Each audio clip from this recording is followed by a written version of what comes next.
नमस्कार, जय महाराष्ट्र. आज मी तुमच्यासोबत फ्रॉड कॉल बाबतीत बोलणार आहे.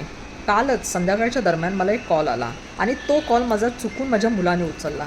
तर तो कोणाशी बोलतोय बघितलं, मी फोन तो माझ्या हातामध्ये घेतला आणि बघितलं तर ती समोरची व्यक्ती माझ्या वडिलांचं नाव घेऊन असं बोलत होती की तुमच्या वडिलांनी तुमच्या अकाउंटमध्ये मला 13,000 रुपये ट्रान्सफर करण्यासाठी लावले आहेत. तर मी म्हटलं ठीक आहे, असं तुम्हाला माझे वडील बोलले तर माझ्या अकाउंटमध्ये तुम्ही ट्रान्सफ़र करा. मग ती व्यक्ती समोरून हिंदीमध्ये बोलत होती. मला असं बोलली, तो कौन से अकाउंट में आपके ट्रांसफ़र करूँ? मैं बोले अभी जो ये नंबर है ना उसी अकाउंट में आप मुझे पैसे ट्रान्सफ़र कर दो. मग त्याच्यानंतर त्यांनी विथिन सेकंदामध्ये माझ्या अकाउंटमध्ये म्हणजे मला असा मेसेज आला की तुमच्या अकाउंटमध्ये 10,000 रुपये क्रेडिट झाले आहेत. त्याच्यानंतर तो बोला अभी 3,000 रुपये बाकी है, तो अभी मैं आपको इमीडिएटली 3,000 रुपये भी ट्रांसफ़र करता हूँ. मैं बोले ठीक है, अभी आप मुझे 3,000 रुपये भी ट्रांसफ़र करो. मग विथिन सेकंदामध्ये त्यांनी मला 3,000च्या जागी 30,000 रुपये ट्रान्सफ़र केले. म्हणजे मित्रांनो, हा किती फ्रॉड आणि चिटर कॉल असू शकतो हे बघा तुम्ही.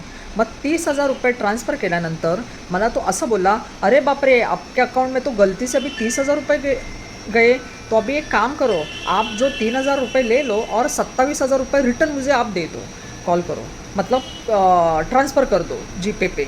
मग नंतर मला कळालं की हा फ्रॉड कॉल असू शकतो आणि फ्रॉड कॉलच होता हा, हे मला ऑलरेडी माहीत होतं. नंतर मी त्या व्यक्तीला शिव्या घालून तो फोन ठेवून दिला. माझं सगळं नागरिकांना असं म्हणणं आहे की ह्या फ्रॉड कॉलला बळी पडू नका. असे फ्रॉड कॉल आता लोकांना सर्रास येत आहेत. फक्त मेसेजमध्ये तुम्हाला क्रेडिट दाखवतं पण तुमच्या अकाउंटमध्ये एकही रुपया येत नाही. उलट तुम्ही गडबड करून कुठे बाहेर कामाच्या प्लेसमध्ये असाल तर गडबड करून तुम्ही त्याला रिटर्नही देऊ शकता. पण त्याच्या अगोदर तुमचं मोबाईलमध्ये बँकेचं अकाउंट असेल तर ते चेक करा की तुमच्या अकाउंटमध्ये पैसे आले की नाहीत. पण शक्यतो 100 आणि 101% तुमच्या अकाउंटमध्ये एकही रुपया येणार नाही. हा लिटरली फ्रॉड कॉल आहे. त्याच्यामुळे सावधान राहा शक्यतो. जय हिंद, जय महाराष्ट्र.